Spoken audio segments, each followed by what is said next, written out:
अस्सलाम वालेकुम। हम लोगों ने लेक्चर 2 जो चैप्टर नंबर 9 स्टार्ट किया हुआ है, उसका जो पार्ट 2 था, उसमें हम लोगों ने सारे ऑपरेटर्स किए थे, जिसमें हमने arithmetic operator, relational operator, logical operator, assignment operator, compound assignment operator और हमने इंक्रीमेंट एंड डिक्रीमेंट ऑपरेटर, ये सारे ऑपरेटर्स पढ़े थे। अच्छा, इनके कुछ कोड्स हैं जो कि हमारे देखने जरूरी हैं, जो रह गए थे वो कोड्स आज देख लेते हैं। ये कोड्स पीएम सीरीज की बुक से लिए गए हैं। ये इस वक्त जो आप स्लाइड्स देख रहे हैं, ये पीएम सीरीज की बुक्स की स्लाइड्स हैं। तो पीएम सीरीज की बुक मजीद सन्स पब्लिशर हैं, इसके सीएम असलम राइटर हैं। तो आप वहां से ये पीएम सीरीज की बुक में एक बहुत ज्यादा वैरायटी है कोड्स की, आप वहां से कोड सारे देख सकते हैं, प्रैक्टिस कर सकते हैं। फिलहाल हम कुछ कोड्स देखते हैं, कुछ इन ऑपरेटर्स के जरिए, इन ऑपरेटर्स के जो हमने पिछले लेक्चर में कवर किए थे। और इस लेक्चर में वो कोड्स को देखने के साथ साथ हम लोग टाइप कास्टिंग करेंगे और कमेंट्स करेंगे। अच्छा, कंपाउंड असाइनमेंट स्टेटमेंट या कंपाउंड और कंपाउंड असाइनमेंट ऑपरेटर, इसके बारे में देखते हैं। कंपाउंड असाइनमेंट स्टेटमेंट के बारे में जिस तरह हमने कहा था कि असाइनमेंट स्टेटमेंट होती है इक्वल टू का स्टेटमेंट। सही है, इक्वल टू की स्टेटमेंट को असाइनमेंट स्टेटमेंट कहते हैं। लेकिन अगर आप एट अ टाइम आप एक ही स्टेटमेंट के अंदर कोई काफी ज्यादा 3-4 वेरिएबल्स या 3-4 से ज्यादा, आप कुछ ज्यादा एक से ज्यादा वेरिएबल में सेम वैल्यू रखवाना चाहें, तो आप इस तरीके से रखवा सकते हैं। जैसे कि ए, बी और सी, इसमें आपने तीनों में 3 वेरिएबल्स थे, मेमोरी में इसकी 3 स्पेसेस थी। आप इनमें एक ही स्टेटमेंट में 18 वैल्यू है जो कि इन तीनों वेरिएबल में रखवाई जाएगी स्टेटमेंट के जरिए। 18 सी में भी आ जाएगा, 18 जो है वो बी में भी आ जाएगा और 18 जो है वो ए में भी आ जाएगा, इस सिंगल स्टेटमेंट के जरिए। सही है। अभी एक छोटा सा प्रोग्राम है जो कि पीएम सीरीज का प्रोग्राम नंबर 9.6 है। इसको देख लेते हैं। इसमें कहता है कि write a program to assign a value 3 to integer type variables. ये पता लग गया कि डाटा टाइप इसकी इंटीजर है। हमने कौन सी वैल्यू रखवानी है? 3 वैल्यू रखवानी है इन 3 वेरिएबल्स में, ए, बी और सी में।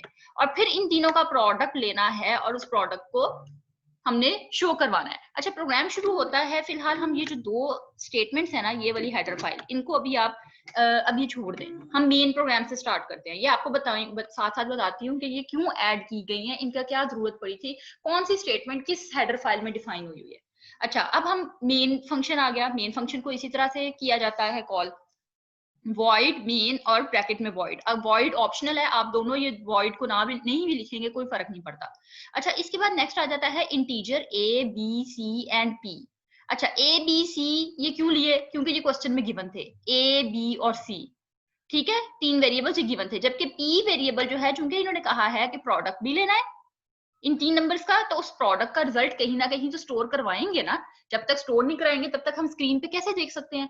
तो वो स्टोर करवाने के लिए हमने पी वेरिएबल ले लिया। अच्छा, ये समझे फॉर एग्जांपल हमारी मेमोरी है। इधर मेमोरी साथ साथ बना लेते हैं, देखते हैं कि मेमोरी में मेमोरी का बिहेवियर साथ साथ क्या है, मेमोरी किस तरह से इसके साथ साथ रिएक्ट करेगी। अच्छा, ये फॉर एग्जांपल मेमोरी बना ली हमने। ये ए है, ये बी है, ये सी है और ये पी है।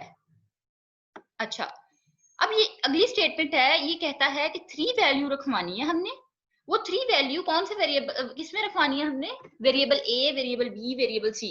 तो इसकी क्या स्टेटमेंट हो सकती थी? एक तो ये हो सकता था ए इज इक्वल टू 3, ठीक है, आगे सेमीकोलन डाल के स्टेटमेंट 1।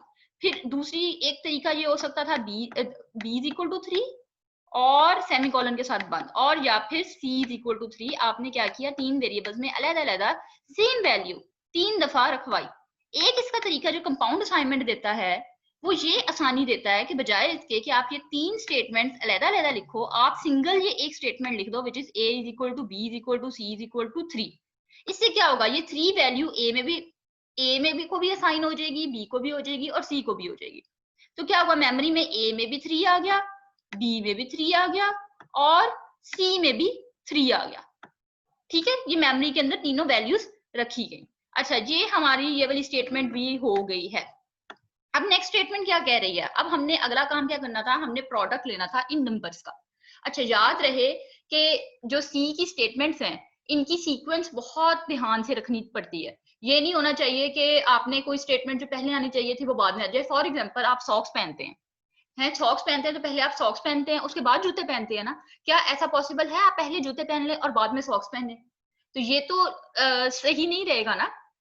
सही है। तो इसी तरह सी लैंग्वेज में भी आपको सीक्वेंस का ख्याल रखना है। आपने पहले असाइनमेंट की, पहले ए बी और सी वेरिएबल में वैल्यू रखवा दी, उसके बाद आपने कोई कैलकुलेशन परफॉर्म की, उसके बाद उन वेरिएबल्स का इस्तेमाल किया। अगर आप इन वेरिएबल्स को इस्तेमाल नहीं करते तो इसके अंदर कोई ना कोई गार्बेज वैल्यू होती और आपके रिजल्ट्स डिस्टॉर्ट हो जाते, आपके रिजल्ट्स खराब हो जाते।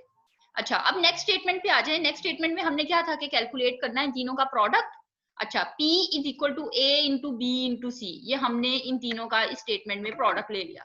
और A multiply B multiply C, ये क्या होता है, A 3 है तो क्या होगा 3 मल्टीप्लाई 3 मल्टीप्लाई 3, सही है, ये 3 हो गया।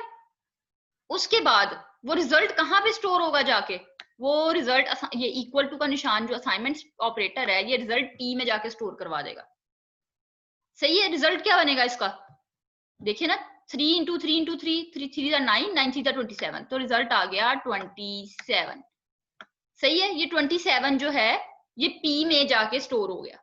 अच्छा, अब नेक्स्ट स्टेटमेंट पे आ जाए। अब नेक्स्ट स्टेटमेंट है CLR SCR, यानी क्लियर स्क्रीन की। अब नोट करें, ये जो 3 स्टेटमेंट थी इनमें किसी किस्म की हेडर फाइल की जरूरत नहीं थी, लेकिन अब जो नेक्स्ट स्टेटमेंट आ गई है विच इज CLR SCR यानी क्लियर स्क्रीन की, इसकी डेफिनेशन, एक फंक्शन है जो कॉल किया गया और इस फंक्शन की डेफिनेशन कहाँ पे मौजूद है, वो मौजूद है conio.h हेडर फाइल के अंदर।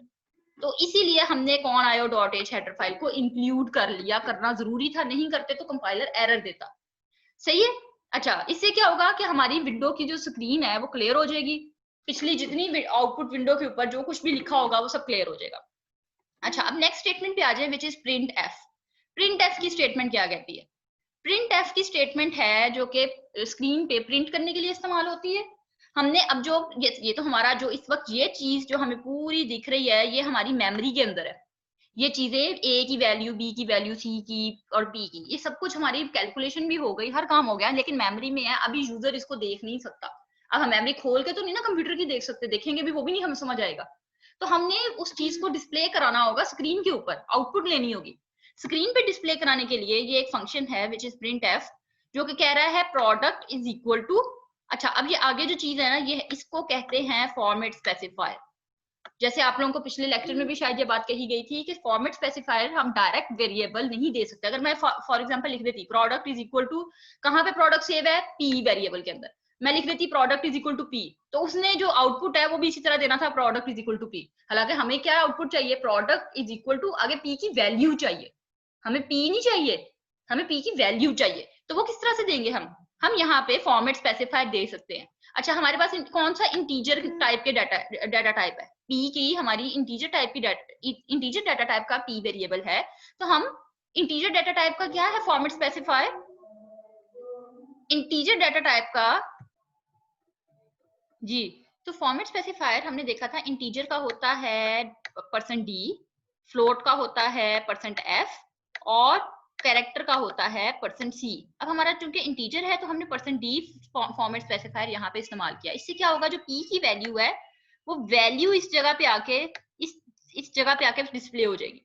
तो क्या हुआ, प्रोडक्ट इज इक्वल टू 27, ये आ गया। अच्छा, याद रहे कि जो प्रिंट एफ की स्टेटमेंट है, ये फंक्शन जो है ये कहाँ डिफाइन हुआ हुआ है, ये stdio.h लाइब्रेरी फाइल में डिफाइन हुआ है। तो अगर आपने जब भी प्रिंट एफ का फंक्शन इस्तेमाल करना होगा, आपको stdio.h की हेडर फाइल लाजमी इंक्लूड करनी पड़ेगी, अदरवाइज सी का कंपाइलर एरर दे देगा। अच्छा, अब ये नेक्स्ट स्टेटमेंट है गेट सी एच की। ये गेट सी एच की स्टेटमेंट ये कहती है कि इसका जो है ना आगे डिटेल में पढ़ेंगे क्या ये स्टेटमेंट एक्चुअली है क्या। फिलहाल के लिए आपको बता दूं कि ये इसलिए इस्तेमाल की है ताकि स्क्रीन हमारी जैसे ही गेट सी एच की स्टेटमेंट आएगी तो हमारी ऑटोमेटिकली जो हमारा जो कंट्रोल है ना वो विंडो स्क्रीन, आउटपुट स्क्रीन की तरफ आ जाएगा, यूजर विंडो की तरफ जो आउटपुट स्क्रीन है। वैसे आपको क्या करना पड़ता था, रन करने के बाद Alt+F5 प्रेस करते थे तो आपको आउटपुट स्क्रीन नजर आती थी। इससे आपको Alt+F5 प्रेस करने की जरूरत नहीं पड़ेगी, ऑटोमेटिकली आउटपुट स्क्रीन नजर आ जाएगी। अच्छा, ये तो थी सारी हमारी कंपाउंड असाइनमेंट की। अब नेक्स्ट पे आ जाते हैं। नेक्स्ट पे आ जाए तो नेक्स्ट है हमारी कंपाउंड असाइनमेंट ऑपरेटर के बारे में बात थी। ये कंपाउंड असाइनमेंट ऑपरेटर हमने कौन से पढ़े थे, ये हमने सारे पढ़े थे। ये प्लस इक्वल, माइनस इक्वल, ये सब हमने जो ऑपरेटर्स पढ़े थे ये उनकी बात है। ये हमारा पिछले लेक्चर में कवर हो चुका है। हम इसका देखते हैं, अगर कोई कोड है तो वो कोड हम कर लेते हैं। अच्छा, अब नेक्स्ट स्लाइड पे नेक्स्ट स्लाइड कहती है, हाँ जी ये वाली स्लाइड, ये इसमें एक कोड है, ये कोड देख लेते हैं। ये कोड क्या कहता है? इस कोड में क्या कर रहे हैं कि write a program that performs all compound assignment operations and display the result. ये क्या कर रहा है? कंपाउंड असाइनमेंट सारे ऑपरेशन परफॉर्म करेगा और उनमें रिजल्ट दिखा देगा। अच्छा, इसने एक 1 2 3 4 5 6 ये 5 वेरिएबल्स लिए हैं। मेमोरी में 5 वेरिएबल्स होंगे और उन सब में वैल्यू 7 कंपाउंड असाइनमेंट स्टेटमेंट के जरिए वैल्यू 7 रखवा दी है। फिर इसके अंदर हर एक के अंदर कुछ ना कुछ चेंज किया है और फिर उसका रिजल्ट देखा है। अच्छा, चेंज क्या किया? फॉर एग्जाम्पल ये है a is equal to a plus 3। ये किस स्टेटमेंट के इक्वलेंट है? इस स्टेटमेंट के इक्वल है a is equal to a plus 3।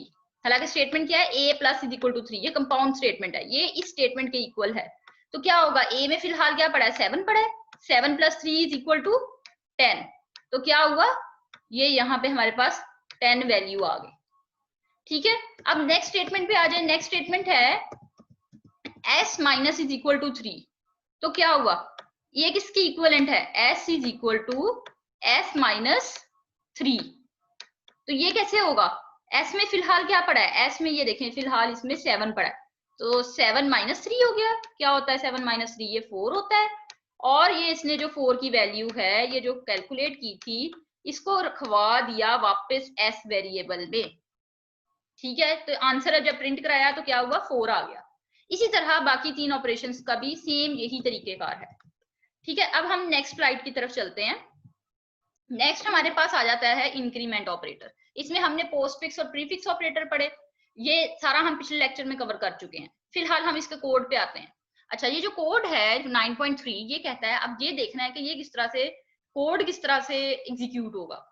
अच्छा, इसमें कहता है कि आपने ये जो एक्सप्रेशन है ना a प्लस और b और आगे प्लस प्लस 2 दफा है, याद रहे जो सिंगल प्लस है ये अर्थमेटिक ऑपरेटर है और जो 2 दफा प्लस है ये इंक्रीमेंट ऑपरेटर है। इंक्रीमेंट का मतलब है किसी भी वैल्यू में 1 प्लस कर देना। अब बात ये है कि ये आया इंक्रीमेंट ऑपरेटर के पहले वेरिएबल होगा तो किस तरह से बिहेव करेगा, इंक्रीमेंट ऑपरेटर के बाद में होगा तो किस तरह से करेगा। पहले वाले को क्या बोलते हैं? जहां पहले वेरिएबल हो, जहां बाद में ऑपरेटर हो वो पोस्ट फिक्स होता है, और जहां पहले ऑपरेटर हो और बाद में वेरिएबल हो वो प्रीफिक्स होता है। ठीक है, अब हम इसको देखने के लिए, इसको समझने के लिए कि ये किस तरह से एग्जीक्यूट होगा, हम इस प्रोग्राम को रन करके देखते हैं। इस प्रोग्राम को करते हैं। अच्छा, इसने पहले ही बता दिया a में 5 पड़ा है और b में 10 पड़ा है। चलो फिर इधर हम ना a और b के दो वेरिएबल, ये वेरिएबल्स बना लेते हैं।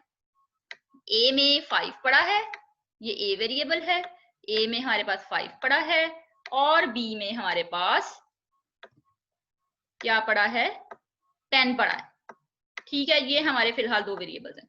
हमने जब प्रोग्राम स्टार्ट किया, ये हेडर फाइल्स आप खुद ब खुद अब इंक्लूड करिएगा, जहां जहां जरूरत पड़ा करेगी, जहां जिस तरह की आप स्टेटमेंट यूज कर रही हैं उसकी हेडर फाइल लाजमी इंक्लूड करनी पड़ेगी। अच्छा, मेन फंक्शन से हम स्टार्ट करते हैं। अच्छा, सबसे पहले हमने a में 5 रखवाया, b में 5 रखवाया और रिजल्ट लिया। रिजल्ट क्यों लिया? एक हमने वेरिएबल res के नाम से भी लिया, रिजल्ट के नाम से। क्यों? कि हमने जो ये इवेल्युएट करनी है, ये वाली जो हमने एक्सप्रेशन इवेल्युएट करनी है, इस एक्सप्रेशन का रिजल्ट भी तो कहीं ना कहीं रखवाना था।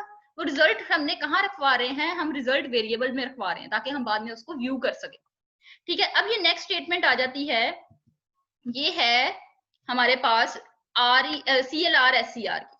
ये क्या कहती है कि आपने क्लियर स्क्रीन करनी है। मतलब कोई भी प्रोग्राम लिखने से पहले बेहतर होता है लगा लें कि क्लियर स्क्रीन कर लें, जो पिछले प्रोग्राम के आउटपुट्स हैं वो रिमूव हो जाए।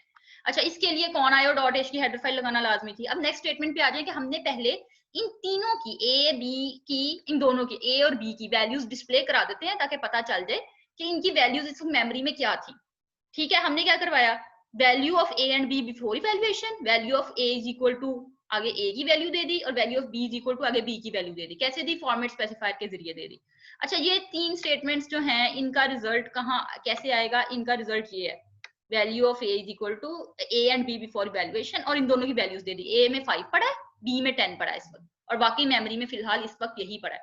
अच्छा, अब हमने नेक्स्ट जो है ये इवेल्युएट करनी है, ये जो है expression a plus b plus plus. अच्छा, अब हम इसको करते हैं। इसको कैसे करेंगे? अब हमने पता है कैसे चलना है, क्योंकि प्रीफिक्स और पोस्टफिक्स दोनों का बिहेवियर डिफरेंट है।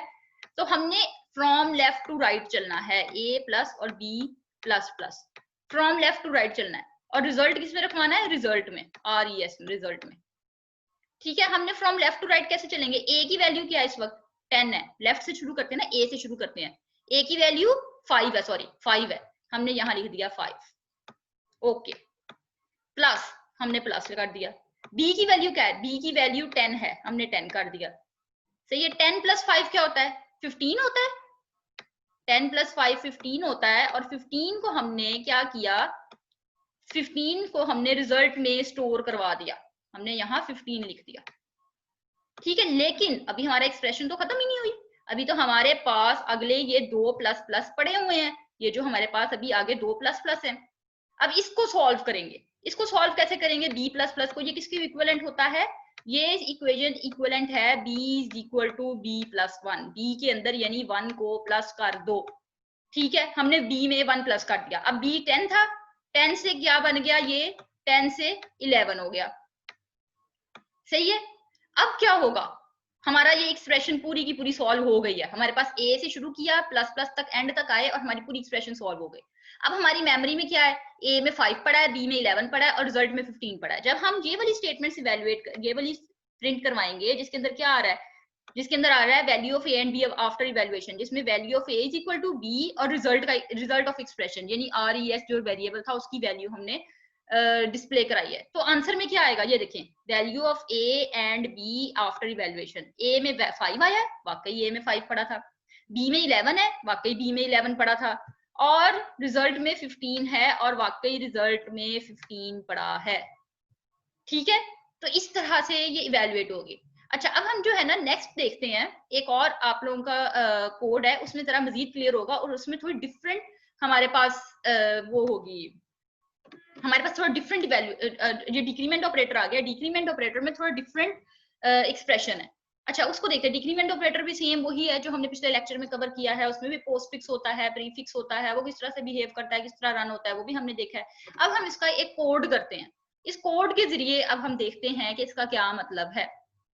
अच्छा, कोड, अब की बार कोड क्या कहता है, अब की बार कोड कह रहा है कि आपने एक्सप्रेशन चेंज है, एक्सप्रेशन क्या है, minus minus A plus B minus minus, ए की वैल्यू वही 5 है और बी की वैल्यू वही 10 है। अच्छा, मैं आपको ना अब फिलहाल यहाँ पे ये इस तरह से करके दिखा देती हूँ, अब मैं कोड की तरफ इतना नहीं जा रही। ठीक है, कोड आप लोग देख लीजिएगा, कोड में ऐसा कुछ नहीं है, फिलहाल ये आपको ये बताना चाह रहे हैं कि ये तीनों किस तरह से रन होते हैं, और ये करने बहुत जरूरी है, क्योंकि पेपर में क्वेश्चन इस तरह से आता है कि कोई एक्सप्रेशन दे दी जाती है, ए बी की वैल्यू दे दी जाती है और कहा जाता है कि बताएं कि रिजल्ट क्या होगा ये रन होने के बाद।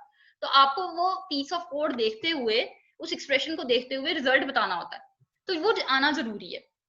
अच्छा, फिलहाल ए में क्या पड़ा है, शुरू में 5 पड़ा है, ठीक है, ए 5 हो गया, बी में क्या पड़ा है, बी में 10 पड़ा है, और रिजल्ट में इस वक्त कुछ भी नहीं पड़ा, या गार्बेज वैल्यू कह लें, गार्बेज वैल्यू पड़ी है।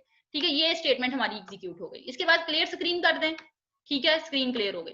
उसके बाद आपने ये 3 जो स्टेटमेंट्स हैं, इनका मतलब है कि आपने रिजल्ट, इसके ऊपर कोई भी इवैल्यूएशन परफॉर्म करने से पहले, एक्सप्रेशन को इवैल्यूएट करने से पहले आपने चेक करना है, आपने देखना है कि पहले मेमोरी की क्या सूरत हाल है। ये आपने मेमोरी की सूरत हाल देख ली, रिजल्ट में आ गया कि ए और बी की इवैल्यूएशन से पहले वैल्यू ए की 5 थी, बी की 10 है। ठीक है, अब आपने नेक्स्ट स्टेटमेंट में रिजल्ट इज इक्वल टू क्या है, रिजल्ट ये जो है, ये वाली एक्सप्रेशन, ये आपने इवैल्यूएट करनी है। अब ये कैसे करेंगे, इसको गौर से देखें, इसको करना ज्यादा जरूरी है। ये क्या कहती है, result is equal to minus minus A plus minus minus B minus minus. अच्छा, अब याद रहे कि जो इसमें माइनस माइनस 2 दफा आ रहे हैं, ये डिक्रीमेंट ऑपरेटर है, और जो प्लस है ये अर्थमेटिक ऑपरेटर है। सही है। अच्छा, अब इसको from left to right start कर लेते हैं। अच्छा, पहली दफा क्या आया है, पहली एक्सप्रेशन में क्या आ रहा है, पहली दफा आया है ये माइनस माइनस, माइनस माइनस ए का मतलब है ए में से 1 माइनस कर दो। हमने पहले ऑपरेटर आ गया तो हम पहले माइनस कर देंगे, तो पहले माइनस कैसे करेंगे, ए में क्या है इस वक्त 5 है, ये माइनस होकर क्या हो जाएगा, ये 4 हो जाएगा। ठीक है, माइनस कर दिया। अब थोड़ा सा आगे बढ़ते हैं, 1 बाय 1 स्टेप बाय स्टेप। अच्छा, ये 4 है, ये 4 हो गया, इसका आंसर 4 है। अच्छा, अब आगे क्या है, प्लस है, प्लस किया, और साथ क्या है, बी है। याद रहे ये माइनस माइनस बाद में आ रहा है, इसको हमें अभी हम डील नहीं करेंगे, हम पहले बी ले लेंगे। बी की वैल्यू क्या है, 10 है, इसको इवेल्युएट किया, 10 प्लस 4 इज इक्वल टू 14, यही आंसर आता है। और इस 14 को हमने रिजल्ट में रखवा देना है। जैसे ही आंसर आ गया हमने इसको रिजल्ट में रखवा देना है। रिजल्ट में इस वक्त आ गया 14। अच्छा, अब एक और मसला आ गया। अब प्रॉब्लम ये है कि ये जो b आगे माइनस माइनस आ गया है, अब ये एक अगला माइनस माइनस आ गया, इसका मतलब है b में से 1 को माइनस कर दो। अब हम इसको सॉल्व करेंगे। इसको कैसे करेंगे, क्योंकि हमने पूरी एक्सप्रेशन कंप्लीट करनी है। b is equal to b minus 1। इस वक्त b में क्या पड़ा है हमारे पास 10, हमने इसको 10 से 9 कर देना है। ठीक है, ये अब हमारी मेमोरी की सिचुएशन है। अच्छा, अब ये जो नेक्स्ट स्टेटमेंट्स है ना, जिसके अंदर ये 4 स्टेटमेंट्स जो है, इनमें क्या कर रहा है, इनमें ये बता रहा है कि सारी इवेल्युएशन होने के बाद हमारी मेमोरी की क्या सिचुएशन थी, मेमोरी की जो वेरिएबल्स हैं उनका रिजल्ट डिस्प्ले कर रहा है। उनमें इसने क्या डिस्प्ले किया, ये अगर आप देखें तो ए में वैल्यू 4 पड़ी है, वाकई 4 पड़ी है। बी में 9 पड़ी है, 9 हो गई। और एक्सप्रेशन का रिजल्ट 14 है, और वाकई रिजल्ट जो है वो 14 है। ठीक है। अच्छा, अब मैं आपसे कहती हूँ फॉर एग्जाम्पल हम एक एग्जाम्पल ले लेते हैं। एग्जाम्पल हमने लिया है कि अगर रिजल्ट इज इक्वल टू, हमारी एक्सप्रेशन थोड़ी चेंज होती, ऐसे आज चेक करने के लिए, प्लस माइनस माइनस ए और प्लस प्लस प्लस बी, अगर ये हमारी एक्सप्रेशन होती तो इसका रिजल्ट क्या होता। कुछ भी एक्सप्रेशन आ जाए, अगर आपको एक दफा तरीका आ गया करना, आप किसी भी एक्सप्रेशन को सॉल्व कर सकते हैं।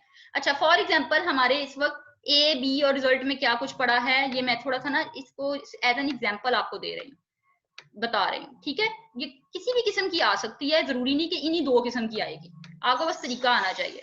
अच्छा, ए में इस वक्त वैल्यू फॉर एग्जाम्पल वहीं से स्टार्ट लेते हैं, ए में 5 पड़ी है, बी में हमारे पास 10 पड़ी है, और रिजल्ट में फिलहाल हमने इसको कैलकुलेट करना है। अच्छा, ए में हमारे पास 5 पड़ी है, तो हम इसको देख लेते हैं कि सबसे पहले यहां से लेफ्ट टू राइट शुरू करते हैं। पहले 2 माइनस माइनस आ रहे हैं, हमने इसको सॉल्व किया। ए में से 1 को माइनस कर दो, क्योंकि हमारा ऑपरेटर जो है माइनस का, डिक्रीमेंट ऑपरेटर, वो आ गया है, पहले आया है। तो हमने ए में से माइनस किया, ए 5 था, 4 हो गया। अच्छा, ये 5 था हमारे पास, ये ए हमारा 4 हो गया।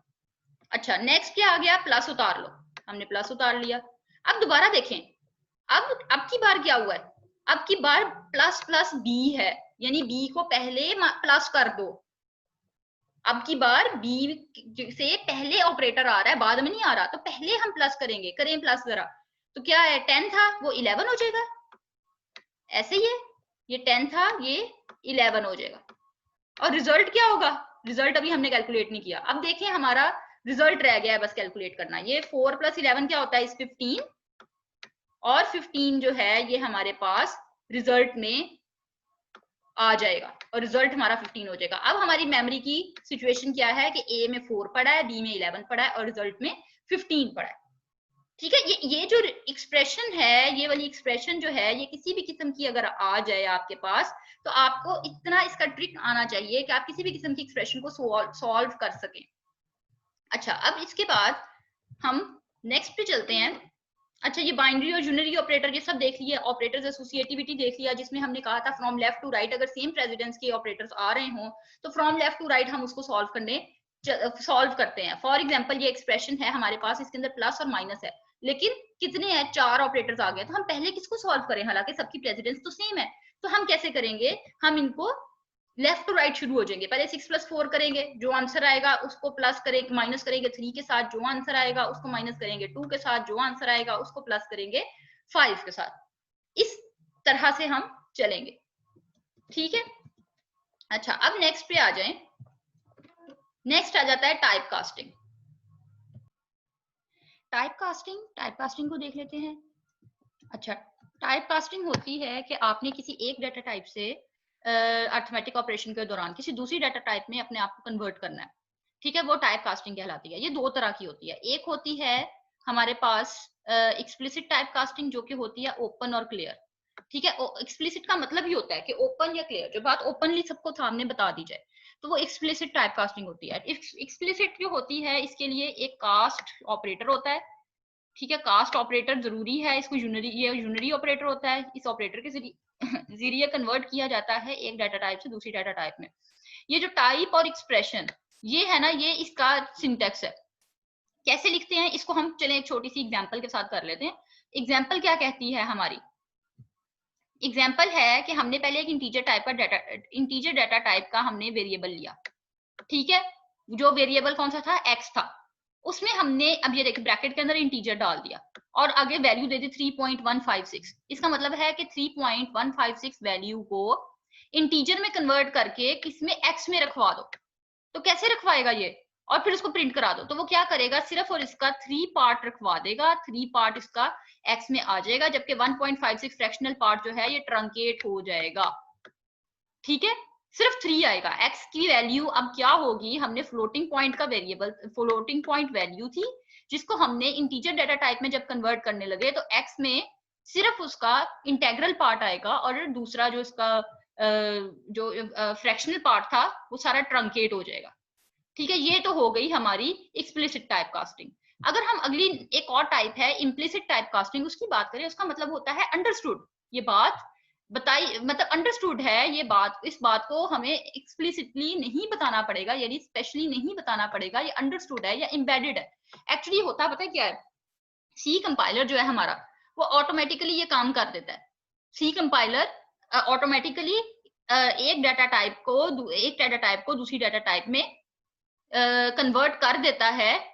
जैसे हम एग्जांपल ले लेते हैं, चलें एग्जांपल जो इन्होंने दी हुई है कि x इज इक्वल टू क्या है, x इंटीजर x है, यानी कि एक वेरिएबल है x के नाम से जिसके अंदर कोई वैल्यू नहीं पड़ी फिलहाल, और फ्लोट जो है वेरिएबल उसमें 49.723 पड़ा है, ये वैल्यू पहले से y में पड़ी है, आपने x is equal to y किया। अब याद रहे ये इंटीजर है, x इंटीजर है जबकि y जो है वो फ्लोट है, तो अब क्या होगा, y की वैल्यू आप जब x में रखवाने लगेंगे, फ्लोट की वैल्यू जब आप इंटीजर में रखवाने लगेंगे, तो ऑटोमेटिकली हमारा जो कंपाइलर है वो क्या करेगा कि जो इसका पार्ट होगा ना, इंटेग्रल पार्ट, वो रखवा देगा और फ्रैक्शनल पार्ट ऑटोमेटिकली ट्रंकेट हो जाएगा, ठीक है। ये काम सी के कंपाइलर ने खुद ब खुद करना है। अच्छा, सी के कंपाइलर में होता है बात होती है ऑर्डर की, कि हाईएस्ट ऑर्डर है या लोएस्ट ऑर्डर है, ठीक है। आप हमेशा हायर ऑर्डर डाटा टाइप जो होती है, हायर ऑर्डर डाटा टाइप से लोअर ऑर्डर डाटा टाइप में आ सकते हैं, लेकिन लोअर से हायर में नहीं जा सकते। अब इसका क्या मतलब हुआ, इसका मतलब ये है अब ये किस बेस पे हम डिसाइड करेंगे कि कौन सी डाटा टाइप हायर है और कौन सी लोअर है। अगर हम इस तरह डिसाइड करेंगे कि वो डाटा टाइप जो मेमोरी में ज्यादा स्पेस लेती हो वो हायर ऑर्डर होगी, या फिर जिसकी रेंज ज्यादा हो, ये दो सूरतें होती हैं। जाहिर है जो मेमोरी में ज्यादा स्पेस ले रही है उसको उसकी ऑटोमेटिकली उसकी रेंज ज्यादा होगी, वो हायर ऑर्डर डाटा टाइप होगी। और हायर ऑर्डर डाटा टाइप जो है वो जैसे फ्लोट हायर है इससे इंटीजर से, तो क्या होगा कि इंटीजर फ्लोट से हम इंटीजर में आ सकते हैं लेकिन इंटीजर से फ्लोट में नहीं जा सकते, सही है। ये टाइप कास्टिंग के कुछ जो है प्रोग्राम्स हैं, ये आप लोगों ने देख लेने हैं, ये सिंपल टाइप कास्टिंग के प्रोग्राम्स है, अगर आपको कॉन्सेप्ट क्लियर हो तो आप इसको कर सकते हैं। अच्छा, नेक्स्ट आ जाती है कमेंट स्टेटमेंट्स, ये इस चैप्टर की लास्ट स्टेटमेंट्स है। कमेंट्स नॉन एग्जीक्यूटेबल स्टेटमेंट्स होती हैं, यानी कि ये एग्जीक्यूट नहीं होती, कमेंट्स एग्जीक्यूट नहीं होते। कमेंट्स प्रोग्राम में ऐसे कमेंट्स या रिमार्क्स के तौर पे ऐड कर दिए जाते हैं। इनको ऐड करने का मकसद क्या है, मकसद ये है कि जब आप प्रोग्राम लिखते हैं ना, आप कोई जब आप खुद अपना प्रोग्राम लिखते हैं, कोई बहुत लंबा चौड़ा प्रोग्राम होता है, कई सफों का प्रोग्राम है, तो जब आप उसको देखते हैं एक नजर में आपको समझ नहीं आती कि ये प्रोग्राम कर क्या रहा है, ये कह क्या रहा है, चाहे सोर्स कोड में लिखा हुआ है, मशीन कोड में नहीं है, लेकिन आपको फिर भी एक नजर में देख के नहीं पता चलता। तो कई दफा तो ऐसा होता है कि आपको अपना ही लिखा हुआ प्रोग्राम, आप इसको 6 महीने साल बाद जाके निकाल के देखें, आपको अपना ही लिखा हुआ प्रोग्राम नहीं समझ आ रहा होता, ठीक है, क्योंकि लॉजिक उस वक्त आपने क्या क्रिएट की, आपने किस तरह से इस प्रोग्राम को लिखा, ये बात याद रखना बड़ा मुश्किल हो जाता है। इसलिए प्रोग्राम में कमेंट्स ऐड कर दिए गए कि आप कमेंट डाल दें कि मैंने ये हर स्टेटमेंट से पहले भी डाल सकते हैं, आप प्रोग्राम शुरू होने से पहले भी डाल सकते हैं, मतलब बहरहाल आप कहीं पे भी अपने कमेंट्स डाल सकते हैं, कोई रिस्ट्रिक्शन नहीं है, आप कहीं पे भी जहां दिन चाहे कमेंट्स डाल दें। कमेंट का मतलब है आप अपनी आसानी के लिए, अपनी रीडेबिलिटी के लिए कमेंट्स डाल रहे हैं कि जब भी कभी आप इस प्रोग्राम को देखें या किसी और को देखने के लिए दें, डिबगिंग करनी हो तब दे दें, या उस प्रोग्राम में थोड़े चेंजेस करने हो तब दे दें, जब आप किसी और को दें तो उसको भी समझ आए कि प्रोग्राम का मकसद क्या है, प्रोग्राम क्यों लिखा हुआ है। अच्छा, जब अब कंपाइलर क्या करता है, कंपाइलर कैसे बिहेव करता है इस प्रोग्राम के साथ, कंपाइलर इग्नोर कर देता है कमेंट्स को, मतलब कमेंट्स जो भी कंपाइलर जो है, जब भी कमेंट्स लिखे जाते हैं कंपाइलर उसकी जगह पे जब उसको मशीन को, कंपाइलर का क्या काम है, सोर्स कोड को मशीन कोड में कन्वर्ट करना। जब कंपाइलर किसी कोड को मशीन कोड में कन्वर्ट करने लगता है तो जहां जहां कमेंट्स आते हैं वो वहां वहां ब्लैंक स्पेस, सिंगल स्पेस छोड़ देता है। इसका मतलब है कि आपकी एग्जीक्यूटेबल फाइल है वो भी ज्यादा स्पेस नहीं ले रही, वो भी बहुत बड़ी नहीं हो जाती कमेंट्स की वजह से। बहरहाल कमेंट्स का कोई खास रोल है ही नहीं किसी कोड में, ये सिर्फ इसलिए दिए जाते हैं ताकि प्रोग्राम की रीडेबिलिटी को बढ़ाया जा सके। अच्छा, ये एक छोटा सा प्रोग्राम है। अच्छा, देख लेते हैं ये कमेंट्स के डेलीमीटर्स होते हैं। ठीक है, जिस तरह मेन फंक्शन के डेलीमीटर्स क्या थे, ये कर्ली ब्रैकेट्स थी, curly bracket open, curly bracket close. ठीक है, यही थी। इसके कमेंट्स के डेलीमीटर्स क्या हैं, ये हैं। कमेंट शुरू होता है हैश और स्टैरिक से, आप आगे कुछ भी लिखिए और जहां एंड करना है वहां स्टैरिक और ये हैश दे देंगे तो कमेंट एंड हो जाएगा। ठीक है, एक और तरीका है, ये है मल्टी लाइन कमेंट्स के लिए, आपने बहुत ज्यादा लाइन में कमेंट्स देने हैं। अब अच्छा चलें ये कोड देख लेते हैं पहले, फिर मैं आपको बताती हूँ। ये कोड है आपका। अच्छा, इसमें इन्होंने इट्स माय फर्स्ट प्रोग्राम और ये कमेंट दिया, ये यहाँ से स्टार्ट किया कमेंट और यहाँ पे आके कमेंट जो है एंड हो गया। इसने लिखा है कि प्रोग्राम रिटन बाय, ये किसने प्रोग्राम लिखा था, किस डेट को लिखा था, इस किस्म की चीजें प्रोग्राम स्टार्ट होने से पहले दे दी हैं, ताकि जब आप कभी दोबारा इस प्रोग्राम को खोल के देखें या किसी और को दें तो उसको पता हो कि ये किसने लिखा हुआ है और ये किस डेट को लिखा गया था। ठीक है, उसके लिए आसानी हो। अच्छा, उसके बाद आपने प्रोग्राम लिखा, ये stdio.h की हेडर फाइल इंक्लूड की, मेन फंक्शन इंक्लूड किया, डेलीमीटर्स दिए, ये सब आपने उसी तरह दिया जो कि प्रोग्राम का एक स्ट्रक्चर कहता है, जो एक प्रोग्राम का स्ट्रक्चर होना चाहिए। ठीक है, आगे फिर आपने एक प्रोग्राम कमेंट दे दिया कि statement to print a message, ये कमेंट स्टार्ट हो रहा है, यहाँ कमेंट एंड हो रहा है। ठीक है, ये आपने दोबारा से दे दिया कमेंट, ये आपने बताया है। बहरहाल ये तो एक छोटा सा प्रोग्राम था, इसमें सिर्फ इतना सा बताया, नहीं तो ये भी बताया जाता है कि यहाँ से फलां मॉड्यूल शुरू होने लगा है, यहाँ से फलां टॉपिक शुरू होने लगा है, इस चीज का जो है ना कोड शुरू होने लगा है। तो इस किस्म की चीजें जो कोड के दरमियान में दी जाती हैं, या मैंने फलां फॉर्मूला यूज किया है, फॉर्मूला दे दिया जाता है आगे। ठीक है, ऐसी चीजें दे दी जाती हैं। अच्छा, अब एक और तरीका है इस कमेंट्स को देने का, आप बजाय अगर आपने सिंगल लाइन कमेंट देना, ये तो थे ना हमारे मल्टी लाइन कमेंट्स, 3 लाइनों पे कमेंट आ रहा है, अगर आपने जैसे ये आ रहा है सिंगल लाइन में कमेंट आ रहा है, आप इसका एक और तरीका है, आप डबल हैश डालें, डबल हैश, उसके आगे लिखते हैं statement to print a message, फिर एंड पे कुछ देने की जरूरत नहीं होती। ठीक है, डबल हैश दे के भी कमेंट दिया जा सकता है, ये 2 तरीके हैं। अच्छा, आगे आगे चलते हैं, अगली अगली स्लाइड पे। अगली स्लाइड पे सेम वही बातें हो रही हैं, जैसे ये नोट में आ गया है कि आप डबल कमेंट्स भी दे सकते हैं। ठीक है, ये डबल कमेंट्स आ गए, ये डबल स्लैश वाली, डबल स्लैशेस देके आप सिंगल लाइन कमेंट दे सकते हैं। अच्छा, ये प्रोग्राम की एक और बात इसमें जो एक्स्ट्रा है कि ये एज अ टोकन नहीं होते, कमेंट्स टोकन नहीं होते, ये सिर्फ एक सिंगल ब्लैंक स्पेस ऐड कर देता है जब कंपाइलर इसको कन्वर्ट करता है। अच्छा, ये एक प्रोग्राम है, ये एक प्रोग्राम देख लेते हैं। प्रोग्राम कहता है कि आपने एक प्रोग्राम लिखना है, स्टेटमेंट क्या है, आपको पेपर में ये इस किस्म की स्टेटमेंट आएगी, आपने ये प्रोग्राम लिखना होगा, या कई दफा ऐसे होता है कि प्रोग्राम लिखा होता है उसमें एरर बताएं या इस प्रोग्राम की आउटपुट बताएं, इस किस्म के प्रोग्राम आते होते हैं। अच्छा, अब ये प्रोग्राम क्या कहता है कि ये फॉर्मूला उसने दे दिया है, volume is equal to pi R square into H, और पाई की वैल्यू भी दे दी गई है, और कहा है कि पाई जो है ना वो इसमें कांस्टेंट है, और आपने एक सिलेंडर का वॉल्यूम फाइंड आउट करना है। ठीक है, अब इसमें आप नोट करें कितने वेरिएबल्स हैं, एक वॉल्यूम हो गया, ठीक है, पाई की वैल्यू कांस्टेंट है, पाई को कांस्टेंट है, इसकी जरूरत ही नहीं है कि आप इसको कुछ करें। अच्छा, आर हो गया, एक वेरिएबल आर है और एक वेरिएबल एच है। ठीक है, ये इतने वेरिएबल्स आपके पास आ गए हैं। कितने, अब आप मेमोरी में उतने ही वेरिएबल्स बना लें। ठीक है, एक वेरिएबल आपका वॉल्यूम का हो गया, मैं वी लिख रही हूँ सिर्फ, एक वेरिएबल आपका पाई देने की जरूरत नहीं है, वो हम डिफाइन करेंगे, एक आर हो गया, एक वेरिएबल आपका एच हो गया। ठीक है, आपने क्या किया, आपका ये आपने इसकी वैल्यूज फ्लोट में ले ली, आपने फ्लोट डाटा टाइप के साथ ये आर एच और वॉल्यूम को डिक्लेयर करा दिया। डिक्लेयर कराना जरूरी है, अगर आप डिक्लेयर नहीं कराएंगे कंपाइलर आगे जाके एरर दे देगा। कंपाइलर को पहले बताना पड़ता है कि हम फलां वेरिएबल आगे जाके यूज करने वाले हैं, वो फलां डाटा टाइप का वेरिएबल होगा, तुमने इसको एक्सेप्ट कर लेना है। ये हमने वो स्टेटमेंट पूरी की है।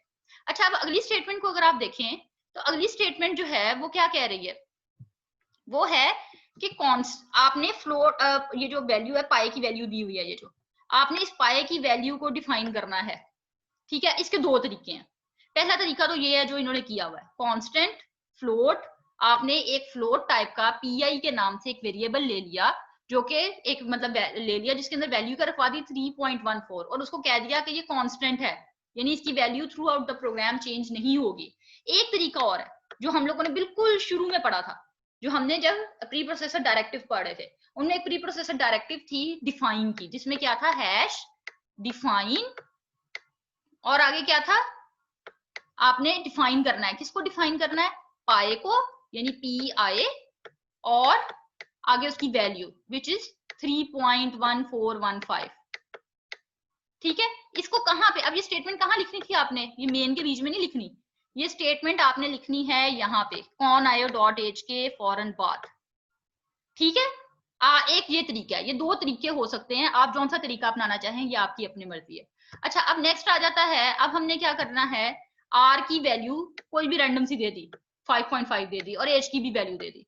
अब नेक्स्ट स्टेप में हमने इसको इवेल्युएट करना है। अच्छा, इवेल्युएट का फॉर्मूला तो इन्होंने हमें दे दिया है कि volume is equal to pi R square H, लेकिन हम इसको एज इट इज तो नहीं दे सकते, हमने तो ऐसा फॉर्मूला देना है जो कि कंपाइलर समझ सके।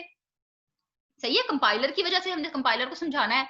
अच्छा, वॉल्यूम इज इक्वल टू, ये तो एज इट इज आ जाएगा, आगे पाए की जगह पे हमने पी आई, हमने जो डिफाइन किया पाए की वैल्यू 3.1415, जो पाए की वैल्यू है वो हमने पी आई वेरिएबल दे दिया, चाहे इस तरह से डिफाइन की गई है या इस तरह से डिफाइन की गई है, डिफाइन पर जिस मर्जी तरीके से किया आपने, बहरहाल पाए की वैल्यू दे देनी है। फिर आगे आता है आर स्क्वायर। अच्छा, अब मैं जैसे आपको बताया था कि स्क्वायर के लिए कोई फंक्शन नहीं है, कोई कोई ऑपरेटर नहीं है सी लैंग्वेज में। तो अब किसी भी चीज का आपने पावर लेनी हो तो क्या करेंगे, या तो आप maths.h की हेडर फाइल यूज करके POW का फंक्शन यूज कर लें, या इस तरह से कर लें जैसे इन्होंने किया है, आर को 2 दफा मल्टीप्लाई कर दें, आर इंटू आर, और उसके बाद मल्टीप्लाई कर दें एच को। अब नोट करें आपने, ये जो ऑपरेटर्स हैं मल्टीप्लाई के, ये साथ हर एक के आगे डाले हैं, नहीं डालेंगे तो प्रोग्राम एरर दे देगा। आप खाली पी आई आर एच ये नहीं लिख सकते, जैसे आपने ऊपर लिख दिया था पाई और आर स्क्वायर जो है इकट्ठे लिख दिए थे, ये ऐसे आप यहाँ नहीं लिख सकते। ठीक है, अब नेक्स्ट स्टेटमेंट में क्या किया है, नेक्स्ट स्टेटमेंट में उन्होंने क्लियर स्क्रीन कर दिया है, यानी आउटपुट देने लगे। आउटपुट देने से पहले हमेशा क्लियर स्क्रीन करना अच्छा होता है। अच्छा, नेक्स्ट स्टेटमेंट में उसने प्रिंट एफ किया है, volume of a cylinder is equal to, आगे डायरेक्ट वॉल्यूम नहीं लिख सकते क्योंकि हमने अब ये जो वॉल्यूम का जो वेरिएबल है इसकी वैल्यू देनी है। ठीक है, तो हमने क्या किया, फॉर्मेट स्पेसिफाई लगाया। वॉल्यूम किस डाटा टाइप का था, फ्लोट डाटा टाइप का था, तो हमने क्या किया, फ्लोट का फॉर्मेट स्पेसिफाइड लगाया विच इज %f। तो वॉल्यूम की वैल्यू यहाँ पे आके क्या होगी, प्रिंट हो जाएगी, जैसे ये हुई है, ये देखिए volume of a cylinder is, आगे वॉल्यूम की वैल्यू प्रिंट हो गई। और गेट सी एच का फंक्शन इसलिए लगाते हैं ताकि फौरी तौर पे फौरन प्रोग्राम के फौरन बाद हमें हमारी आउटपुट स्क्रीन दिख जाए। ठीक है, इसके साथ ही हमारा चैप्टर ये खत्म होता है। अगर इस चैप्टर को आपने डिटेल में देखना है तो पीएम सीरीज का चैप्टर नंबर 9 आप देख सकते हैं, सीएम असलम की बुक है और पब्लिशर इसके मजीद संस है। और हमारा यहाँ पे चैप्टर खत्म होता है। इंशाल्लाह इसके बाद हम नेक्स्ट चैप्टर करेंगे जो कि है इनपुट आउटपुट सी लैंग्वेज में, इनपुट आउटपुट का चैप्टर।